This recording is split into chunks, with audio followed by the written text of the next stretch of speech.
Welcome, everyone, to another episode of HR and Payroll 2.0. I'm Pete Tiliakis, and as always, I'm joined by the legendary Julie Fernandez. Welcome, Julie. Thanks, Pete. I have a special guest for us today from the practitioner world. Do you want to hear who it is? Yes, we have company. Yes, we have company. So today I'm excited for us to have a little bit of a chat with our special guest, Keith Christensen, who I know as a former senior vice president of HR corporate services at CVS Health. Keith, glad you're here. Yeah, Can you welcome. tell us a little bit about your background and where you come from? Hi, Julie. Hi, Pete. Thanks for having me. Excited to be here. Longtime CVS employee, longtime HR practitioner, or it got to be a long time all of a sudden. I live in the great state of Rhode Island, although Rhode Islanders will tell you I've only been here 20 years, so I'm not really a Rhode Islander, native to New Jersey, and I'm happy to join you today. Welcome. Keith, when we have guests on, and then we'll let Pete get to the news and kick us off in news, but we always ask folks where they started in Yeah. HR and payroll. And was that at CVS or did you start even before then? It was before then. I started in a temp job at what was then Fleet Bank, now part of Bank of America. And I was doing data entry, and it just happened, it had nothing to do with HR. It just happened to be managed by the HR team. And that led to my first regular job, which was as an HR call center rep, which exposed me to a ton of different questions, including benefits and payroll. Oh, that's Wow. awesome. So that's an interesting start. But then what kept you in HR? How did you end up staying in HR all these years? So there were so many different things to learn, and what I found over the course of time is you have a chance to drive business results, impact people in a positive way. I will tell you my relationship with payroll is a little more complicated because the I think minimum everyone's is. right the minimum expectation for payroll is perfection. You can never exceed expectations if you're a payroll practitioner. You can never do better than pay everybody right and on time. Yeah. And Yeah. so that's pretty intimidating as a practitioner when you're perfect and that's just meets expectations. That's a great point. Yeah, everyone's relationship, I think, is complicated with payroll. It really is. I love that. But Man. my friend always likes to say though, payroll or at least pay is a big part of why most people go to work. Oh, yeah. And it is your report card. So part of it that I love is that every week, every 2 weeks, every semi-monthly, you get a report card. That's where you see everything that the whole HR function did or didn't do well. Comes out as a report card audited by thousands of employees. Yeah. You sound like me. I used to say that to my team. We'll find out on Friday how we did. Mhm. Yeah. So in your day to day now, are you over payroll as a leader today? So I left CVS at the end of 2022, but prior to that, yes, I was over Yeah. payroll. I was over payroll for my last 7 years at CVS. Beautiful. Wow. Well, thank you for the service of that. We appreciate you. Listen, Keith, I just want to brag on that a little bit, right? And call out because the magnitude of what happens at CVS is so huge. I don't know if people just naturally would associate with that. CVS is a Fortune top 10 company, right? And so when you're leading the HR organization there, that's like 500 or more HR employees that are there in a huge budget, right? Yeah, so the budget was over 100 million, leading the HR shared services, talent acquisition, employee relations teams as part of the bigger HR org. And Yeah. so we were paying in our case 320,000 people a month, couple times a month. We were hiring over 100,000 people a year, and we were doing acquisition integration pretty much on a regular basis, anywhere from 50 to 50,000 people. I think like Pete, if people just think about that, because a Yeah. number of folks that start in an HR or payroll role might start in a smaller organization, and as their careers evolve over time, they find themselves taking on more responsibility or working with larger and larger organizations, and like I don't know if you get much larger than that. That's why my comment in the beginning about the complexity at CVS, I was being kind of funny because I have some familiarity with the company, and you're right. I mean, you guys, I mean, just digesting those numbers, that's an enterprise in and of itself, HR, for an enterprise that is sizable. And I can imagine the moving parts that have to go into that. So yeah, I have so many questions about what you've learned. It's incredible. Well, you asked what kept me there. Yeah, What yeah. kept me in HR, and when you go into an org like that, there is a new challenge, something exciting and different to do every day. So if you're curious and you like to do different things, it's a great place to be. Yeah, I'm sure there's always initiatives going on as well, right? Keeps you on your toes. Exactly. Well, hey, I know we'll get back to that. Why don't we, since we do news up front, Pete, why don't we just kick out a few news items and then we'll get back to some digging into some cool conversation with Keith on leave, absence, and how that's such a pain point for payroll. Yeah, yeah. Oh, my favorite topic, leaves. But let's talk about some news. So a few things around the space this week or last week. Daily Pay, good friends at Daily Pay, now valued at 1.75 billion. Congratulations to them. Congratulations to Earned Wage Access, not just Daily Pay. I mean, I think they were the pioneers of it, and obviously, created an entire market that is, I think, just standard now in the payroll picture. And from what I'm learning and seeing more and more, it's becoming part of the benefits offering for organizations. We were just talking about this yesterday on the Source by Daily Pay, where we were doing a webinar with some leaders, and that came up about how it's part of annual enrollment now for some companies. So that's very, very refreshing. But yeah, so $175 million in funding they received. That brings their valuation now to 1.75 billion. Really impressive. And they also used some of that money this week to announce a big investment, 24 million pounds sterling in Northern Ireland, creating 293 jobs. And I think I read somewhere it's going to bring something like 12 million in salaries to the economy. So they're really hyped on that. Their comments on that were, they see it as a very key strategic investment point for tapping into talent. But also, as you know, they've been eyeing new markets. If you checked out their that funding story, and new markets means beyond the U.S., right, where they're already very dominant. So congratulations to Daily Pay and congratulations to Earned Wage Access. So I know you were at the Ceridian SKO this week, and they had some big news. So want to talk about that? Yeah, sure. And in fact, you had caught it. It was actually announced in the market here just before I spent a little bit of time with them this week. And that was Ceridian's acquisition of a Denmark based company called Illumi that Yeah. does end to end LMS solution, really, right? So that got announced just before this week and was on our radar. Illumi does a learning platform with content and people development and skills intelligence and employee communications functionality. So I did, a little bit of digging around. They were very excited about this kind of new relationship at Ceridian, which is rebranding in a short 8 or 7 days to Dayforce.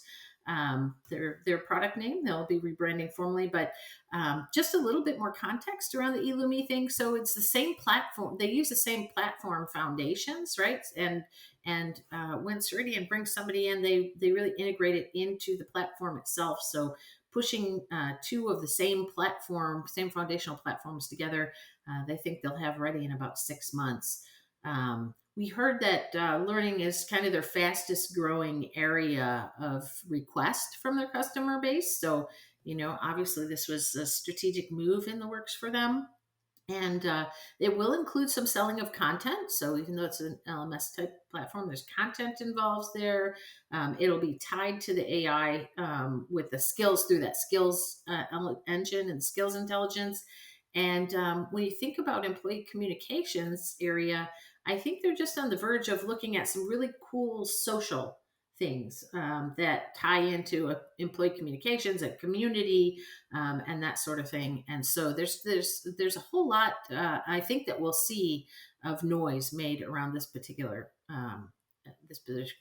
acquisition. So Yeah, yeah, it's a nice compliment to all the stuff they released with the skills area, and I think just indicative of them, maturing further up market and bringing their talent in line with their other, base capabilities. So yeah, good stuff. Good, very cool. you got another one still, I think. Yeah, yeah. Compliance is back in the news. Another acquisition. The Miratech Group has acquired Mineral, which I think a lot of folks might be familiar with. It's a compliance platform that was integrated to a lot of the mid and maybe down market HCMs for compliance support for organizations out there, operating on these HCMs. And so they have also done kind of a two-way, three-way merge, if you will, with Centrio. So Mineral Centrio. Mineral and Centrio, excuse me, have now combined under the Miratech Group flag. And so really a very comprehensive suite of tech-enabled compliance capabilities now. Mineral was more on the compliance platform and support, where Centrio was similar, but it also brought more of some learning and capabilities around training for compliance. So I think this is very indicative of how important compliance is. And I think you're going to see more of this type of mergers and acquisitions as we go through the year for a number of different reasons. But I think M&A is going to be back this year for sure. So cool to see some of these things getting together and powering up. Yeah. Yeah. Awesome. Is that it, or you got any other tricks up your sleeve there? I got two things. Number one, I want to say a big shout out to Ramco. They've got something really big coming up. They've got everybody's interest peaked. I know I've been begging them for a view of it, and so they've been keeping it very close to the vest, and I'm hoping we'll see it soon. But watch out for that. There's something coming, and if you know them, they always push the pace on innovation around payroll and HR. So I'm really, really excited to see what they're doing. Hey, you're reminding me. I know Yes. what your next thing is. It's related to a guest that we had earlier on the show who has had Yes. a landmark thing come out to market, and super congrats there. Tell us what it is. Yeah. Our good friend Jim Cole, the payroll artist, congrats on his new book. Right, he's Humanoid Resources, the 30, 60, and 90-day guide to the first 90 days of work, featuring Jim's amazing art. And I think you should check it out. It's Jim's a great artist. He's done a bunch around the community. He's doing more. And shout out to Jim. Congratulations on that. Awesome. You did beautiful, amazing work. Yeah, cool. Let's do it. Let's talk leaves, though. I want to get into this with Keith because we've talked leaves here on these episodes before, and you know how I feel. Yeah, for sure. And Keith, I'm so excited to start to talk to you about leaves because I did a payroll survey, and Pizzaware, he helped me with it as well. That really clearly showed that leaves and leave and absence was the number one top pain point for payroll. And we all know it's messy. It's totally messy and sticky. And as you and I were speaking about a number of things, I came to understand that you have a pretty robust experience with leaves. So I just can't wait to dig into this with you. Thanks. Yeah, I've been, it's a little surprising for me to say, but I've been working with leave of absence since probably 2003. It's been a minute. That's right. Well, you know what? Before we even jump into the leaves, I just wanted to, like you were at CVS in the heart of the whole COVID-19 thing, right? And in many ways, when COVID-19 happened and just the earth came to a grinding halt, that was supposed to be a 60-day or a short-term type of a thing. And it became a much longer thing. And not only was CVS right in the middle with healthcare and everything else, but also the idea of, figuring out how to let workers work and stop work and start work is everything that leaves about. So what happened in COVID-19? How did that all play out for you? What sorts of things, inside view, might you have for us? Yeah, so that was a humbling, gratifying, tiny bit intimidating time. All of those things at once. So of course, it was a time of great pride in terms of working for CVS, and I think how CVS showed up as a company, really living its purpose. So, that was a great part of the response. The need from people and business was just so great, and all the stuff you didn't know was so high that it kept you pretty grounded. There's a couple of things that stand out for me. When the first schools started shutting down, I think Philadelphia and Ohio, our colleagues started calling the HR COVID call center that I was responsible for, just begging for help. And when I would talk to our call center reps and debrief with them, some of them were temps who had only been with us for a couple of days, and they'd start crying when they talked about how people were desperate for support. So we were able to stand up a backup childcare plan in a week, literally from the first time someone said, "Hey, can we do something about childcare?" to the day we announced it, it was a week. And we were able to help 15,000 people find childcare, pay for childcare. That felt great. The organizational togetherness, I think, was incredible. So as we were running this call center, we literally stood it up in 24 hours. We had no people sitting around waiting to take calls. I got calls from the people who ran our healthcare business. So over at Aetna, I got calls from people in PBM and Caremark saying, "Hey, what do you need? How can we help? Do you want us to give you 50 people? Do you need supervisors? Do you need quality assurance?" We got call forecasting support. So all across the organization. And remember, this happened about a year after CVS acquired Aetna. So an organization that was still coming together. And I think it came together fabulously across lots of lines. And I felt it personally. So that was great. We needed to build a, a vaccination tracking tool, or we hoped to buy one. And what we found was we didn't see anything in the market that met our needs. So B Swift, which was at that time part of CVS Health and was our benefits administrator, they said, this sounds a lot like dependent verification. I bet we could build you one. Mhm. And they did. So Yeah. and they built the product for us so that we could track whether or not our healthcare colleagues were vaccinated once the vaccine came out. And then it was a product B Swift started selling in the market to other customers as well. But the collaboration across the company was fantastic. There were people I was close with before who I became even closer with. There were people I didn't know previously who I now count as close friends and really help support you through it. And the other thing I'll say COVID did is, for me, it really changed my outlook, because as a lifelong back office person, as most payroll and HR delivery practitioners are, our work was so close to the business and to the customer during this time, and to the employee. So if we didn't have enough people, stores wouldn't open. So hiring was incredibly important. When we started doing vaccinations, we had to hire 15,000 new immunizers in a matter of weeks. So that was a great feeling to contribute so directly when your team was hiring the people who were vaccinating your grandmother, which was literally true. The engagement from my team in 2020 and 2021 was off the charts, and it wasn't because of the leadership. It was because there was such a close connection to the purpose of the company and helping people. So as I look ahead, I certainly want to, that feeling of directly impacting the business is something I want to keep having in my career.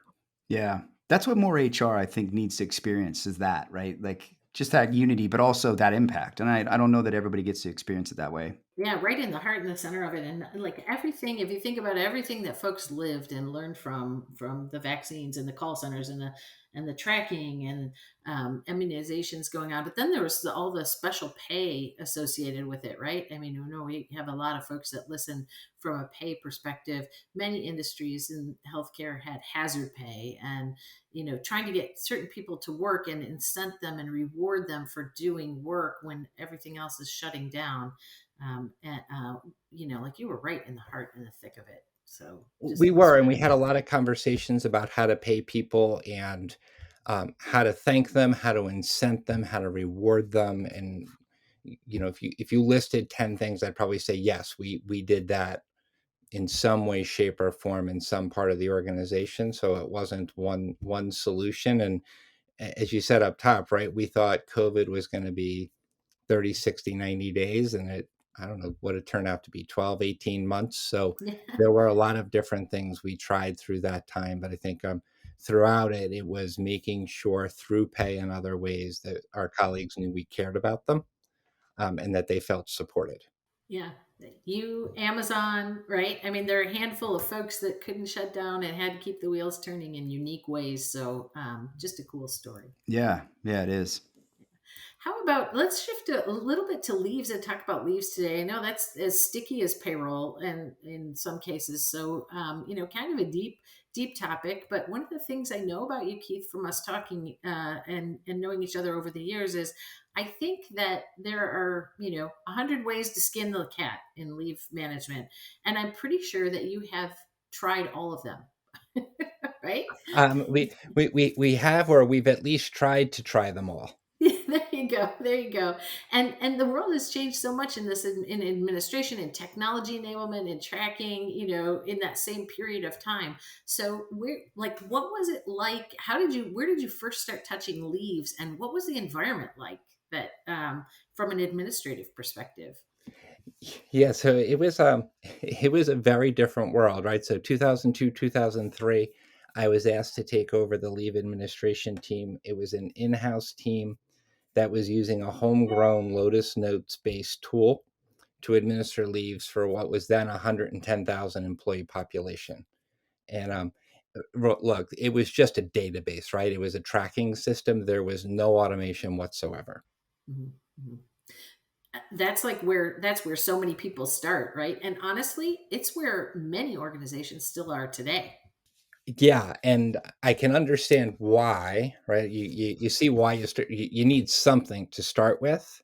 Um, and then what I'd say is it's just gotten so complex, and happily the tools in the marketplace I think have really evolved since 2002.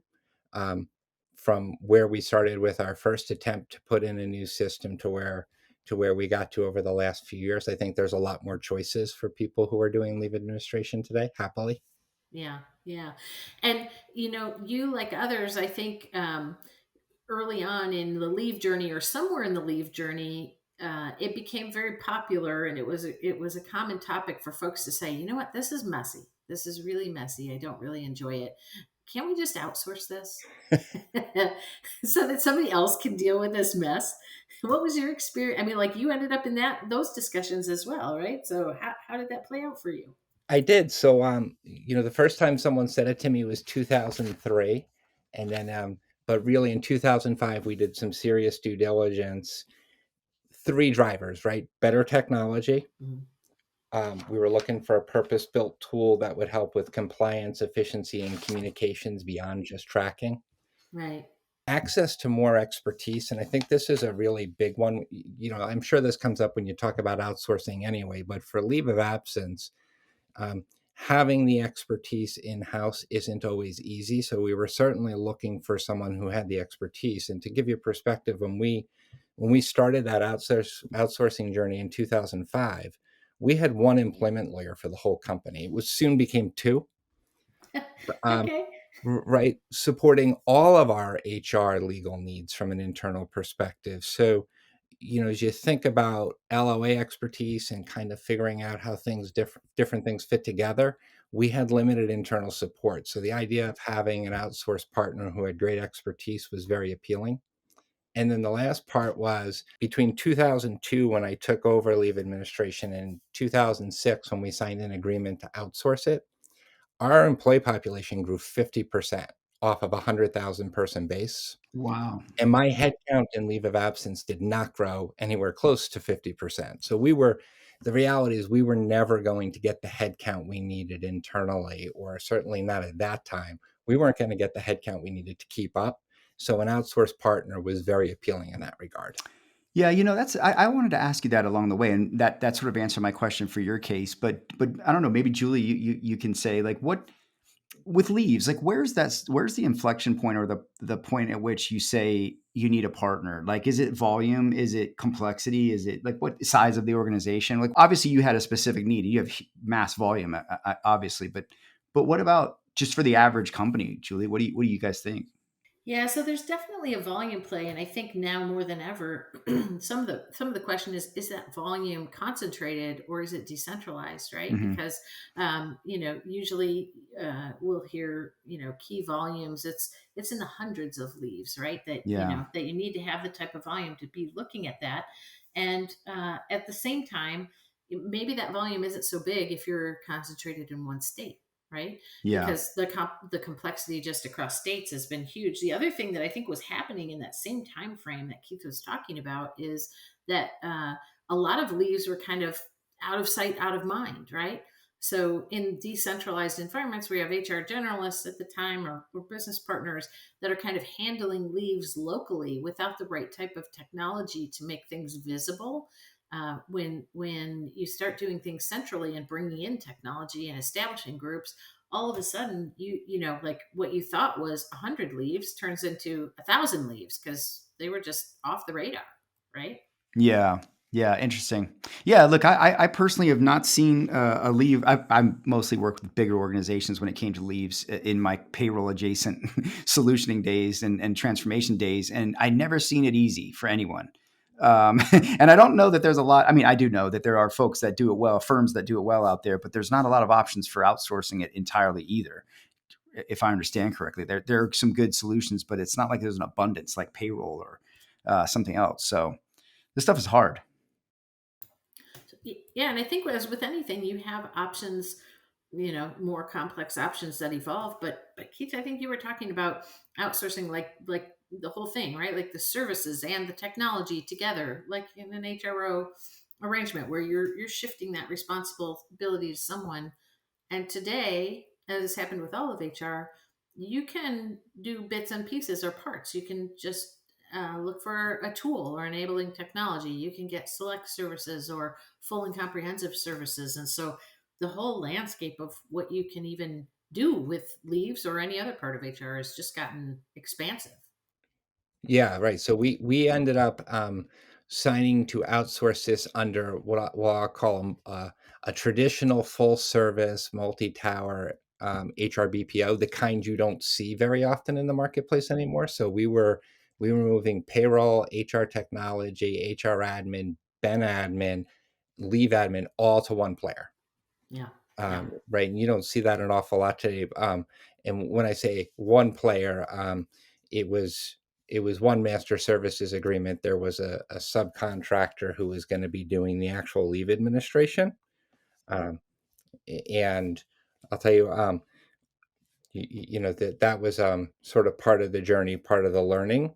But during the preparation to outsourcing, probably some of the real there were some benefits to just the prep period, the getting ready period. So pulling together all our documentation of existing policies, procedures. So you mentioned there's a lot of companies when they centralize, they don't know how many leaves they're really seeing. They also might not know how many policies they have or what their procedures are.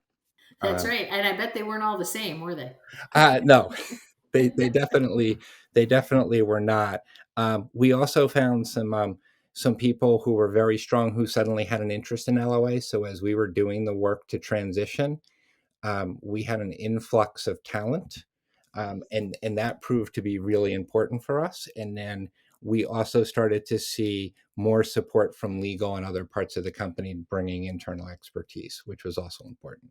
Imagine saying you have an abundance of leave talent. That's amazing, Keith. That's once in a million. That's a unicorn moment, right? Well, that's Oh, been so it was the seeds, Pete. It was a yeah. journey in the making, right? So Oh, yeah. I'll spoil it. The outsourcing never actually happened. Oh. Oh. We never got to live. Oh. Failure to Uh, launch. so yes, right. So we had some good learnings along the way, and really it's simply right. It was a complicated relationship from the beginning. The overall relationship wasn't going well, Yeah. and leave the implementation was going poorly. Part of the problem was the system we were going to go on wasn't actually built yet. You mean a vendor sold vapor? Well, What? I would say a What? vendor sold a work in progress. Watch your mouth, Keith. This never happens. What are you talking about? And then from the Oh, implementation methodology was kind of a cousin to where where the technology was in development. So the implementation methodology was pretty immature. The moment that yeah. stood out was that they produced leave letters from the test environment, and mailed them. And we learned this one day when a 65-year-old employee called us and said, "I love the maternity leave letter I received Oh today, my God. but I'm not Yeah. sure you meant it for me." um, Oh, so it was one of those moments. So it was a fraught process that yeah. ultimately the maturity wasn't there for us to outsource. So in the meanwhile, you talk about talent, Pete. We had gone from our staff was down to 4 regular employees because as people left, we just backfilled with temps. So we had 4 CVS employees and 19 temps administering leave. Yeah. Wow. Um, but the people who were doing the implementation, a couple of them had gotten strong and agreed to join the team as we decided to keep it in house and rebuild the function. Um, that was the seeds for us having the right talent. In fact, Yeah. one of those people I'm thinking of in particular, it took us another couple of years to decide she should lead the function. Um, she's been a key to all the progress CVS has made in the leave space over the last decade. She's fantastic. Along with her manager, they've done a great job in the space. Yeah, that's great. And it's hard, man. This stuff is very complicated. And like Julie said, often there's so many moving parts and not everybody even knows about all those moving parts, right? We used to find out about things in payroll all the time that no one knew anybody had agreed to, or where did this come from? And it would always pop its head up whenever, we would, especially when we were doing system conversions, it would rear its head like, hey, we didn't get our report, or, we didn't get our, this process didn't happen. It was like, well, no one told anyone. So yeah, it's a gnarly process for most companies. And Pete, maybe I'm the only one. I'm a little bit of a geek this way, but I think if you went back and listened to what Keith said about that journey and what Hmm. they found and how they didn't even know what policies they had, right? Like all this learning that goes into trying to get to a harmonized leave solution, outsourced in this case, that's a global payroll journey.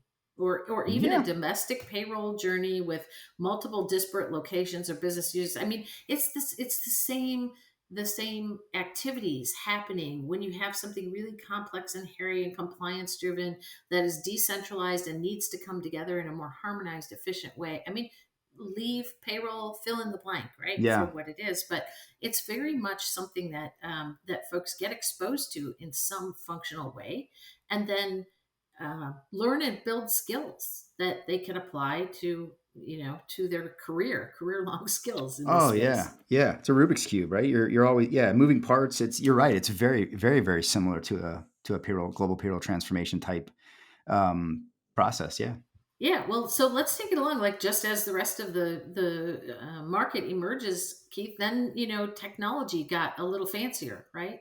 It Over did, time. and it was important for us. So we went out to market. Once we said we were going to keep doing it ourselves, we really needed to get off Lotus Notes. Mhm. So we bought Nucleus from I forget whether they were Hewitt, Aon Hewitt. They were one of the two at the time, but we made a decision to select their Nucleus platform. Great implementation partners, good implementation. Um, really helped us to start to automate some things and improve our efficiency and the experience. So that was a big step forward for us, um, as we think about our team. Most folks, when they hit that point, have to go out and evaluate providers and players and find the best one, and then sign up for them. But at your scale, I can see how you would go find the one you like and then just buy them. And then maybe to come full circle a little bit, technologies are out there, but I think you then had some experience with kind of end to end, right? Like you go through all of these gyrations and different models and different delivery services. But at what point in time did you have some experience stepping back and going, I don't know, let's look end to end and see the experience from colleagues, and when did that come into play and how did that become? So that really took a minute, and it was so it was something that came frankly out of COVID, because the leave team was at the heart of administering COVID, and in many ways, COVID administration nearly broke us. Um, so it was COVID reminded us we still had more work to do. During COVID, we finished integrating our leave processes for the Aetna process for the Aetna population, and we moved to a new platform. So we moved to a SaaS solution with AbsenceSoft, um, which again, great partner, great implementation. They did a lot of listening during the implementation, where they added functionality to the platform for us. So we had this sort of table set, but COVID sort of arrested everything for a while. And coming out of COVID, um, I think COVID told all of us that we needed to refocus on the employee experience, or reminded us, and made that a much more of an organizational priority. So coming out of it, we did a full assessment starting from the employee experience, and I'm sure you're not surprised that when we went and asked and did the focus groups, that our colleagues told us we had a lot of opportunity to get better. Um, and Absolutely. and that was the filter we used. And I would say this talks easy, does hard, but if you really consistently go back to it as your North Star, it drives good decision making. So it drove our org structure, it drove process, policies, communication, education. Um, it drove all of it, right? And I think so. For example, for org structure, we reorganized our teams into pod structures so that if you're calling about maternity leave, you're going to go into a group of case managers who are maternity who handle nothing but maternity leave. Um, and we found a couple big areas like that and built around pods there. So while you do get some efficiency as the case managers become more knowledgeable, it really was about providing the right experience. The other thing we did from an org structure perspective that proved to be huge is we hired a dedicated trainer. Um, and that has meant a ton for us, because the leave space isn't standing still, right? There's always, we're talking right now, somebody else is dreaming up a new parental leave law in some state or city. So having access to retraining really helps you to operate at scale. It also helps you to continuously improve to better serve your customer. Yeah, you know, everything that I hear, Keith, as we talk, you know, I could replace leaves and the complexity with leaves with any of the other complex functions that we deal with in payroll or HR, and the whole idea of looking at it through the lens of process and end-to-end experience has been, you know, definitely a heightened approach since COVID and coming back to work. So no surprise, I guess, right? That we would be looking at leaves through the lens of experience and end-to-end journeys as much as, you know, as much as everything else we're trying to look at in HR and payroll through Yeah. experience. That's always been my big complaint. You know, Julie, we've talked about this. Keith, I feel like it's not like there aren't systems that handle leaves. There's plenty of systems that do that. What I don't feel like we do a good job of is the orchestration around that and all the ancillary things that get triggered by leaves. That's what I think we've got to improve for people, and make it not such a painful experience, right? And the practitioner too, but mostly the end recipient of it. Yeah, and I think it requires you to, when you embrace it, it requires you to do things that maybe are counterintuitive to what you thought in the past. So it turns out you make the employee's life better, and you make, frankly, your practitioner life better if you communicate more and you increase your contacts with colleagues during the process, right? So we added contact steps. Said differently, we added work, and what it ended up doing was reducing work and improving customer satisfaction. Um, and I think it some of this is a little rewiring of the brain. So I'll pick on policies. Um, you're there's a lot of policies everybody has around leaves, and I think one of the questions we need to ask is, do I really need that one? Like, if that one is intended to save me 5 cents, does that make sense? Or can I simplify in the interest of making it easier for my colleagues to understand it and easier for my team to deliver it and explain it? Yeah, it almost Uh, sounds like you're picking your battles, so to speak. yeah, exactly. Right, because you don't always get the return on some of those things you think you do. There's bigger philosophical questions like, hey, we don't want a person to make more for not working than they make for working. Yeah, When you talk interplay of state disability rules with your company disability rules. But overall, if you can make it simpler, we made it simpler, and simpler not for us but simpler for the colleague. yeah, yeah, I love your comment on counterintuitive and sometimes moving in those counterintuitive ways, because as things like leave administration get more and more complex, you end up finding more and more specialization, right? To be able to handle and understand compliance and all of the complexities that apply.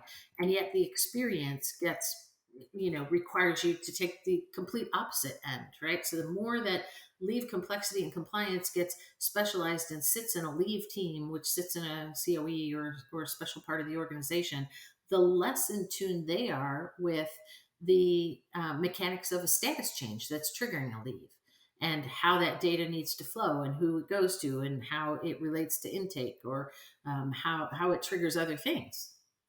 Right. So we did a couple things around that. So one is, um, we put some emphasis on communication and education. So we created videos to help people understand their roles in the leave process, including, importantly, managers and employees, because they're the ones who often have those kickoff activities. Um, and then I know, Julie, that payroll always near and dear to your heart. For how to look at this from a payroll perspective and get the flow better with payroll, we went back to the basics. We did end-to-end process mapping and review that included everybody under the sun. So everybody who has a role in leave admin, whether it's workers comp or it's payroll, the disability providers, we brought them all together in those exercises and got clear on the roles and responsibilities. Yeah. Yeah, and I see that happening an awful lot today. But if it is actually triggered or initiated by a leave team, right? That's their bread, that's their day to day. They think about that from the perspective of the leave team and the leave activities and the providers that are supporting them in that activity, and maybe aren't as easily inclined to go into including payroll and IT and the employees and manager voices, right? And so that's where you can make things super efficient from for 60% of your end to end and forget about the stuff that might be causing all the noise. And this is the benefit of having great people, in the leave talent, where when your leaders are thinking about how to create a great colleague experience, they do think more holistically, and they stop thinking that's a payroll problem because the colleague doesn't see it as a payroll problem, Right. right? The colleague just sees it as the company didn't pay me right, and my leave didn't happen right. So when your leadership takes that same attitude, they think it's their job to figure out that last 40%, even if it's not delivered by their team. How about what kind of metrics or what have you used over the course of this multifaceted journey to measure success? Is it how many leaves, how long folks are at? I mean, what sorts of things have you seen be effective metrics? Yeah, so the big one is so for formal metrics, it's just getting rolled out. So that they're finishing the journey with colleague satisfaction surveys, and that will be the real measure, and there'll be corresponding manager satisfaction surveys. So those are going to be the key measures. The informal measures were, hey, how do we look from an executive complaints perspective? um, because the culture, especially if you think about coming out of COVID, where there was so much emphasis on um, caring for people and taking care of CVS's customers and patients. The culture is very much one where our colleagues, if they don't feel like they're being cared for by the company, they let our executives know. And we've seen a significant drop in executive feedback since we implemented the changes. But the more formal measure will be around satisfaction surveys and I think ultimately NPS. Well, that's awesome because it really does say that you're measuring what's important to you, which is the experience, which is where you were at this last leg of the journey. And of course, there's advantages in number of leaves or duration of leaves, and some of those more mechanical, tracking elements. But the fact that the focus is on the experience is very consistent with what you just said. This last leg of the journey was looking like. I think maybe the just as we're thinking about bringing this to a close a little bit, I know I have shared with you that we had a leaf survey that we were recently now just pulling together some results for, and trying to get at the whole idea that leave is painful and leave is one of the biggest contributors to payroll noise and payroll issues and payroll problems. And I'm sorry that we didn't have the results queued up ahead of this particular conversation, Keith. But I think, thank you, because I think you helped me actually in participating in that and took a look at it. Yeah, so what I'd say is, so I'm excited to see the results when they come out. I thought the survey itself helped answer the question of why is leave administration such a pain point when you look at, hey, the question being how many leave types do you have? And there, one of the choices is 20 plus, or how many providers and carriers are involved in managing it, and one of the choices is 5 plus. You can very quickly see that an exponential number of places where something can go wrong. Right. So it's not hard to see why it's complicated. I do think that if you keep thinking about it from a human perspective, it creates a lot of opportunity to address some of the complexities and get a better experience. But I'm curious to see what your survey brings back, Julie. I think it'll tell us some great stuff. Awesome. Well, it'll be fun. And Pete was a huge hand. We kind of thought about the questions together before we rolled it out. So also looking forward to it. And I think just even being able to hear your story and where you've been in the leave weeds has been probably inspirational to a number of folks who feel like they're in the weeds and why, or there's no way out. And I will say there is definitely a way out. It wasn't easy for us, and it was a journey, but I will say there is definitely a way out. There you go. Words of inspiration to folks who are drowning and maybe trying to find the job satisfaction in what they're doing. Yeah. Congratulations to those that love it. You mentioned having folks that were really into it and got behind it. I think that's great because it's always been the driest thing for me, man. Eh, Pete says that, Uh, and yet payroll he's super geeked I about. So know, I know, I know. It doesn't make any sense. How many people have said that to you about payroll, right? I'm sure. Yeah, Yeah, yeah, right. I So know. there are people very excited about it, and that is one of the things that was recently added as a certification program for the team. So the case managers are That's getting awesome. certified so they can think about it from a career pathing perspective and a personal growth. Yeah. No, it's important stuff, and it's only getting harder with the way compliance is changing and all of that, right? And employee demands and expectations. So yeah, you got to nail this. You got to get it right, or else it's going to be painful. yeah, so why don't we before we go, Keith, I think we're going to be trying to figure out how we can connect folks to you for other conversations. What's next for you? Where are you headed? So that's great. So the easiest way to find me is on LinkedIn. Um, and the ending part is Keith Christensen 379. It turns out there's a few Keith Christensens out there, but the easiest way again to find me is on LinkedIn. And I'm more than happy to connect with people and help them strategically think through HR challenges. What's next for me is still a work in progress. So I'm searching for my next HR corporate leader role, whether as a CHRO at a mid to large size company or an HR ops leader um, at a big, messy, complicated company. Um, I'm looking for an organization where I am mission aligned and can amplify the culture and positively contribute to impact the business. That's awesome. Yeah. Keith, you ought to really consider creating a leaves playbook, like a guide for, could sell that, or as a consultant for, I'm sure, to help people with this, because this is a very hard process and not many companies get it right. That I've studied, to be honest with you, and that they always need help. There's some very smart leave practitioners out there that I've had the benefit of knowing who helped along the way with some of this journey. So I'm not turning it into Yeah. an advertisement for anyone, but there were some really smart people out there, Pete. Um, and I was happy enough to go along on the journey with them and make sure we stayed focused on the employee experience. Yeah. Well, good for you, man. And I'm sure you're better for it. And it sounds like you've learned a lot, man. I've learned a bunch just being here. So thank you so much for being a part of this, man. We'll make sure we share your contact information too in the description if people want to get in touch. And yeah, share your knowledge. I think it's great. Great. Well, thanks very much. Hey, it was great. Yeah. It was great being on. Thanks to both of you for having me. I really appreciate it. This Yeah. was fun. Julie, where are you going to be? While we wrap up here, where are you going to head next? Oh goodness, let's see. Well, I'm just off the road a little bit, but I am actually working quite a bit these days with HR advisory, HR comp advisory, leaves, all the stuff that I do, and bringing that more broadly down market. So I know folks know that I'm historically involved with some of the biggest and the messiest, like CVS and Keith. But being able to bring that down market, and I already do about a third of everything that I touch is smaller scale, and so our organization has a lot going on there, and I've been working a lot with down market clients lately. So Yeah. that's been kind of my jam. Yeah. Awesome. You speaking anywhere anytime soon? Any events? I am, but I'm just coming off the road, so I can't even. I mean, I know I'm doing the SSOW in at the end of March. That's the Shared Services and Outsourcing Week. Yeah. I do that all the time I'm in jealous. I've never been to that one.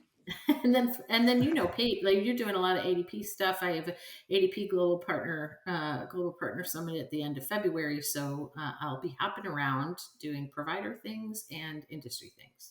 Yeah, awesome, awesome. Well, I got How a about few. you? Yeah, I got a few things going on. Just did a earned wage access discussion with some executives for the Source by Daily Pay. We did a webinar, and that was fun. We talked the change sort of element of this, and adopting modern technology, what it's like to sort of overcome obstacles from people maybe thinking that it's not going to work, or you know how it is, right? There's always an aversion to staying with the way things are. So we talked a bit of change and pushing and dealing with pushback and resistance to modern technology. So that's a good one you can catch on the Source website, the dailypay.com website. ADP, speaking of mention of ADP, I'm headed over to Rethink in London very soon. So I'll have a good recap of that, or what I learned there. If you're familiar with that, that's ADP's multinational enterprise level customer base conference, if you will. So excited to see ADP and some of its partners. I've already had a few people reach out and ping me. I'm hoping to do maybe some conversations for the show. So we'll see if we can get some stuff recorded and bring some perspectives back from that. And then, yeah, I'm doing the iSolved masterclass. I'm doing a payroll masterclass on February 22nd. So you can sign up for that. Doing that with iSolved and their People Heroes group. So yeah, join in on that. And one thing I just want to make sure everybody may or may not be aware of, it looks like the HR Tech virtual conference version of the HR Tech conference, which was slated for Feb 27 to 29. I was speaking at that, doing a talk on the fundamentals of HR and payroll technology and kind of what's evolving with HCM and payroll. That's been moved. It sounds like they're going to move that out to June. So that'll be a summer virtual event. So look for HR Tech virtual in June. And I'll be there. Same presentation. All the keynotes, I believe, are going to be the same. So be sure to just follow us over there a couple months later. So That's yeah, interesting. The number of events are kind of shifting around from their usual spots this yeah. year. So I think And people are more. There's a rethinking lot it. more events. I'm finding new ones. I'm hearing about new Yes. ones. So I know Unleash is really expanding their Yeah, stuff. HR Tech is doing. I heard Europe now. So yeah, it's going to be a big year. I think we're going to be on the road a bit. So yeah, it'll be fun. absolutely. All Yeah. right. Well, Well, this stay is tuned. great. We'll share. Yeah. Thank you so much, Keith, again for joining us. And Julia, as always, it's great to see you. And thank you for joining us. We'll be back soon.